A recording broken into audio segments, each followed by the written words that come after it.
Hello, everyone. Welcome to today's Daily Dose TV. Okay, this is for covering Days of Our Lives for. Got my dorky, stupid glasses on. Days of Our Lives for the week of August the 14th through the 18th. So, all kinds of things are going on in Salem. But you can see everything's working up to what I thought would end in like a funeral for Victor today. And today, Friday the 18th, was also like the 50th anniversary for Maggie, Suzanne Rodgers, who had been playing on Days for 50 years, I believe, or been playing in soap operas for 50 years. She's been on Days quite a few. Seems like I read somewhere she was like 74 or something. I don't know. I'll have to look that up because there's no way she's 74. She looks gorgeous. Congratulations to our Maggie. Okay, on with the show. So, Monday we start off with it is confirmed that Victor's plane has gone down. And apparently he had left actually 2 days earlier than he had planned. So he had been missing for 3 days. The family was all bent the hell out of shape about that for sure. So we had, they are preparing for the worst. Stefan goes and hunts Trask down because he's wanting to know what she's doing to put Li Shin behind bars. Well, I don't know what she's doing to put him behind bars, but I know what she's doing to put him into bed. Oh, to go downtown. So she's telling him, she doesn't have any evidence, any proof, because all Harris remembers is Megan. Harris doesn't remember anything about Stefan. Who am I talking about? Oh, Li Shin. Okay, sorry. Anyway, she, of course, Trask and Li Shin are now dating. As a matter of fact, I'm pretty sure they've went downtown. They've had a couple of dates. They hit it off really well. Unfortunately, I think somewhere along the line she will find out. He's a dirty, dirty dog. Okay, so, she doesn't know that he and Gabby both know that she's been seeing Li Shin because he was asking her something and she's like, I just don't have any evidence. And he said, really? Is that what it is? Or is it that you're sleeping with Li Shin? Or something insinuating that they'd. So, that just kind of stopped her in her tracks. I don't believe that they ever came back to that conversation. Or if they did, I was unaffected by it. So,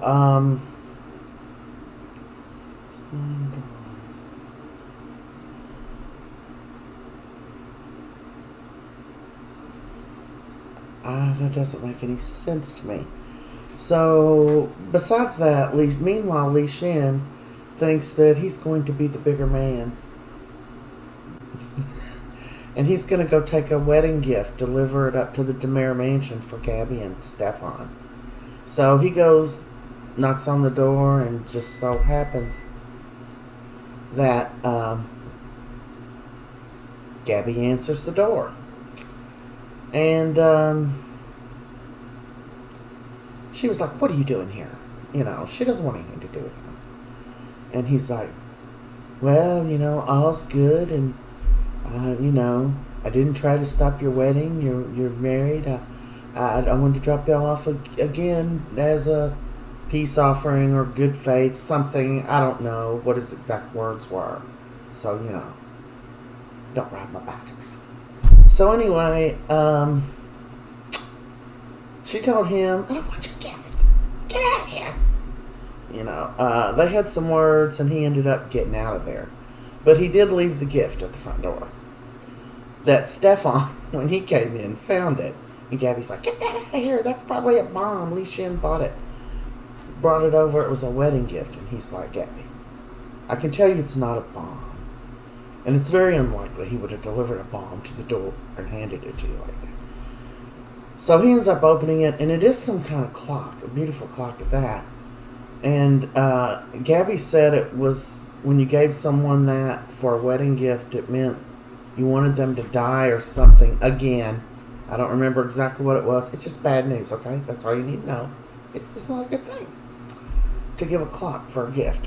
You know, I've heard all kinds of superstitious things. I came from a superstitious... Well, my mom's really all superstitious. You know, don't walk under a ladder. You know, all that kind of stuff. And, so, you know, when somebody says something on superstition, if I can do it, there's a 50-50 chance they're right. So, why not just do it if it's not a big deal, right? Okay, so,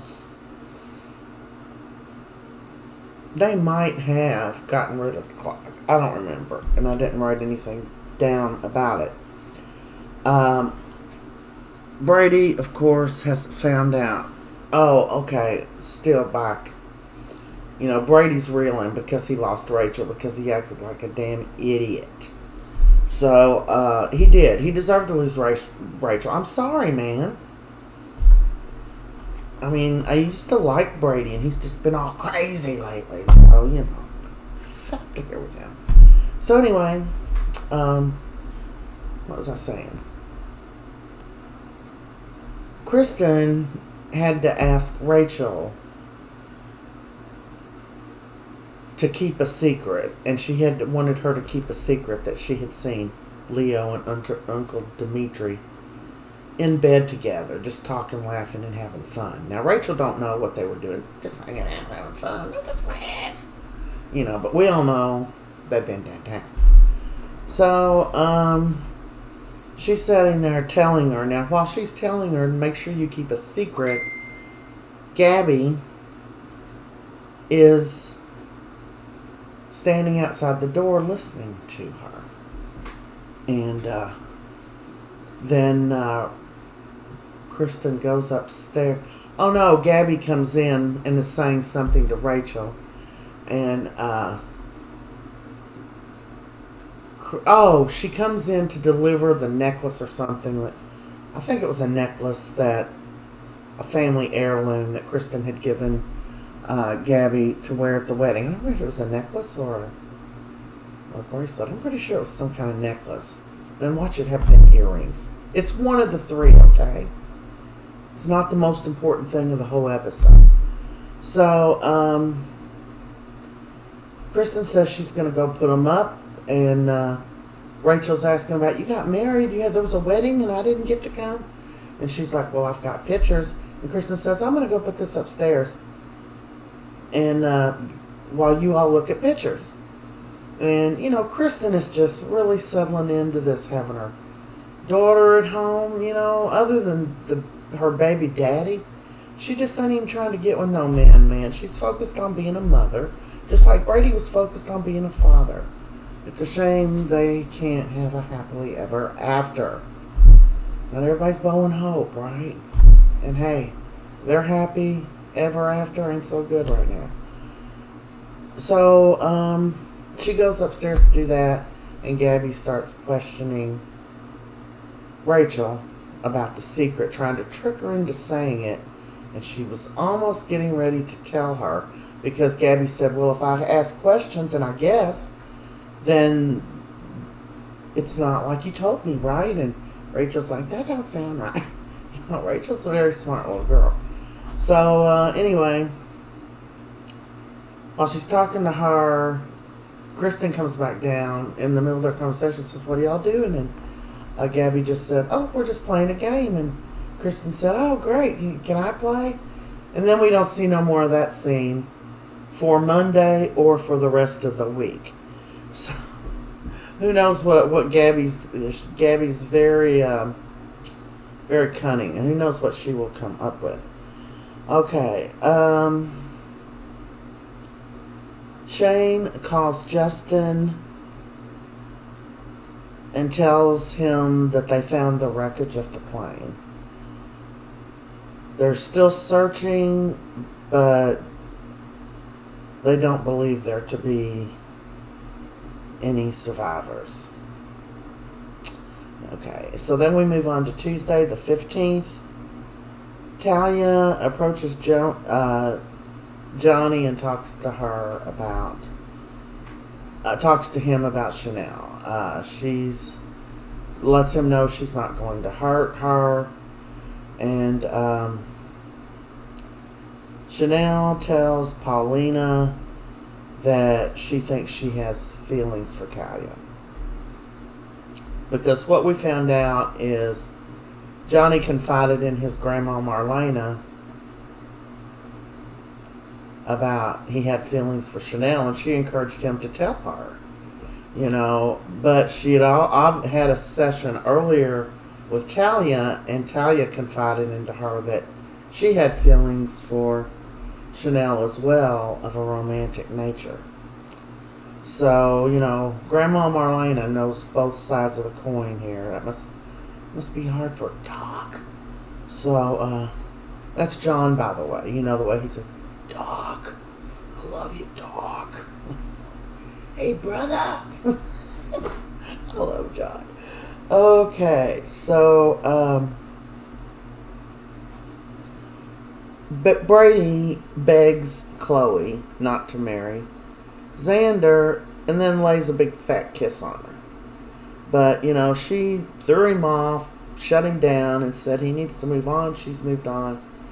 And, she's going to be with... She might...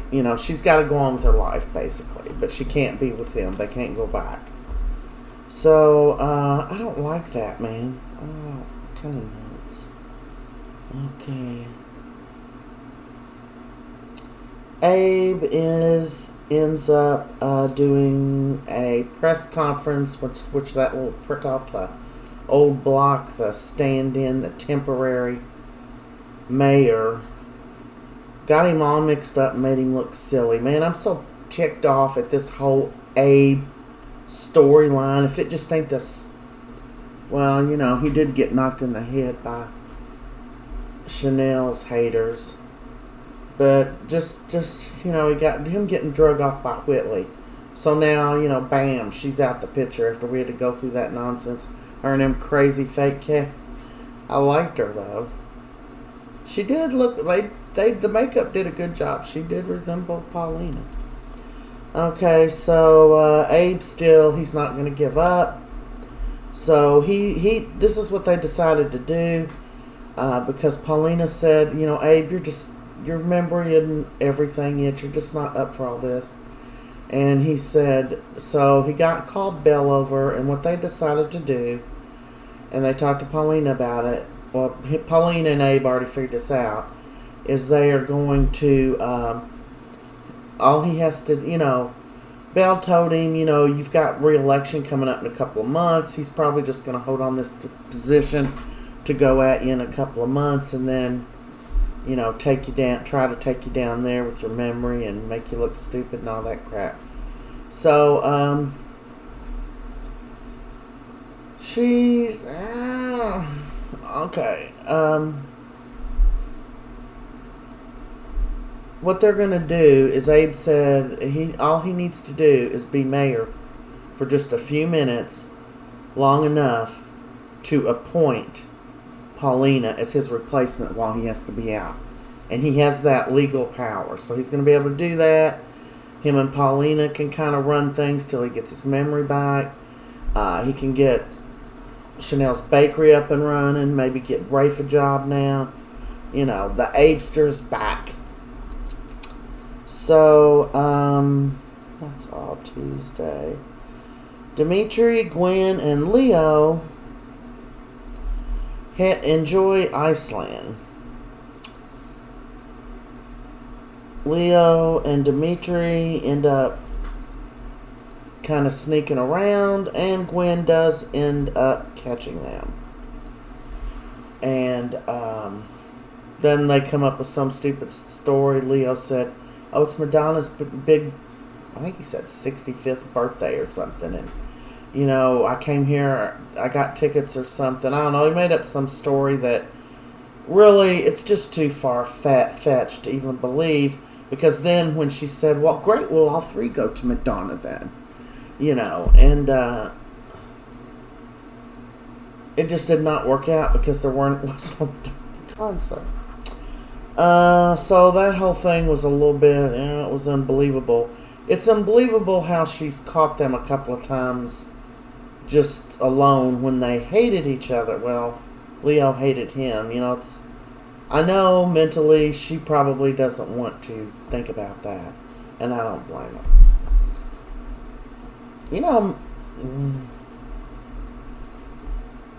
I think it's just ridiculous that Dimitri had to be specifically marry a woman. I can't believe they even put that in the thing, whatever it is that he's trying to get.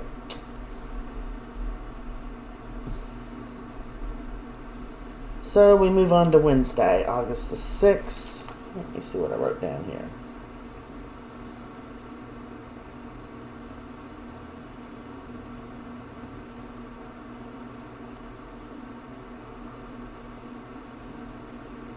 Okay, so Brady misses Rachel terribly. He's sitting in her room holding her little stuffed animals. He's like a little wounded puppy. Him and John have conversations, and he does cry and he hugs him because, he knows he messed up. So, what can you do?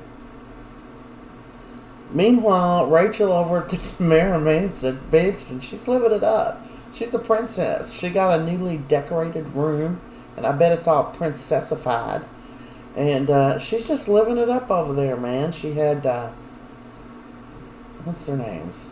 Charlotte and, what's Chad's little boy's name? Thomas and Charlotte over for an overnighter. Oh, I bet that was fun. Had it been real. Anyway, I'm sure them kids get to play together a little bit on the set. I don't know. Anyway, she's getting treated like a Demera at the DeMansion house. So, I think something made me think that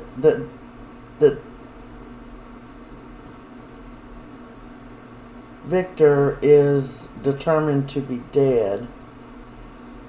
Well, because the plane went down in the Mediterranean, and Chad apologizes to Eric.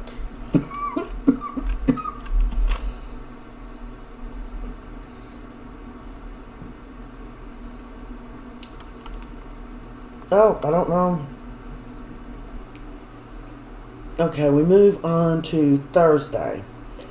And that's actually when Abe hired Belle. And they have found Victor's body. Found his remains. And now everybody, today, Thursday, and Friday, will be much of the airtime is everybody remembering their scenes, their life with Victor, because it's probably been 6 months now since the actor who plays Victor sadly passed away. John Aniston, may he rest in peace, and he was a great actor. Anyway,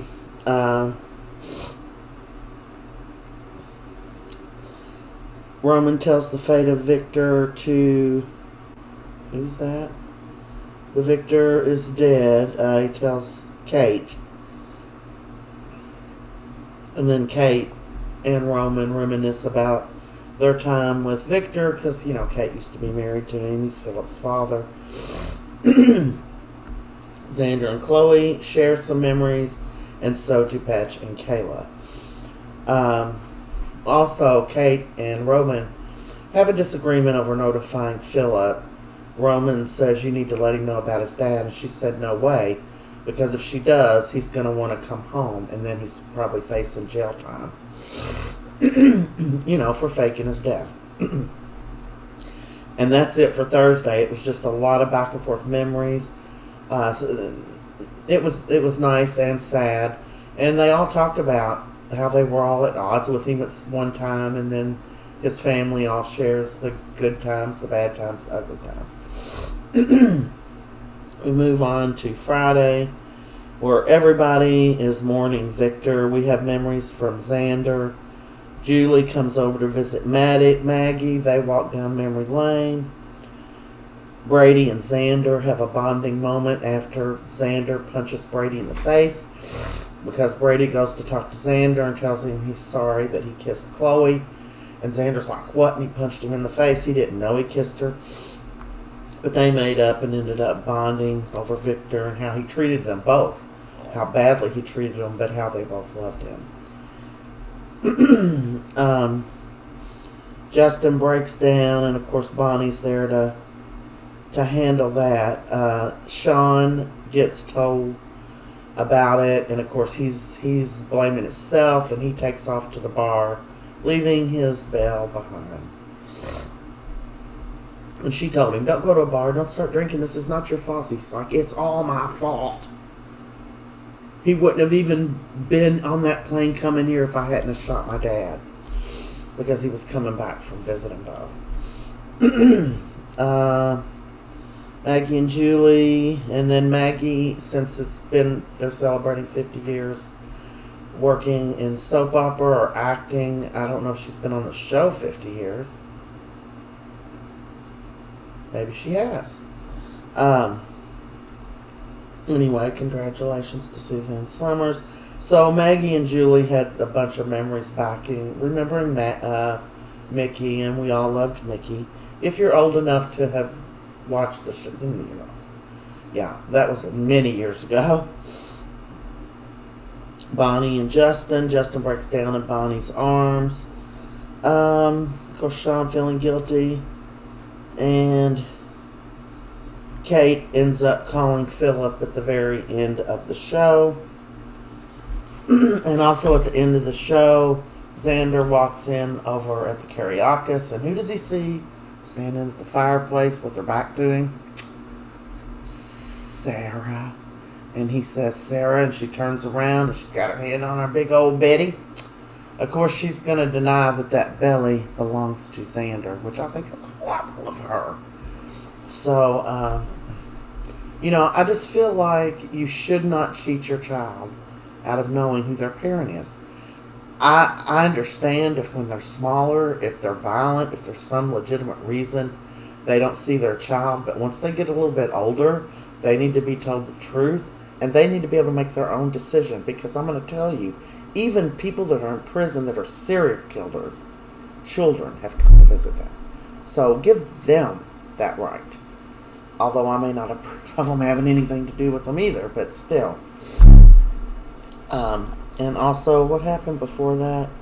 Oh, Kate calling Philip. Now, what prompted her to call Philip was Chloe came in the pub and she wanted to talk to Kate and apologize to her and tell her how sorry she was about Victor, and they shared some memories as well and bonded.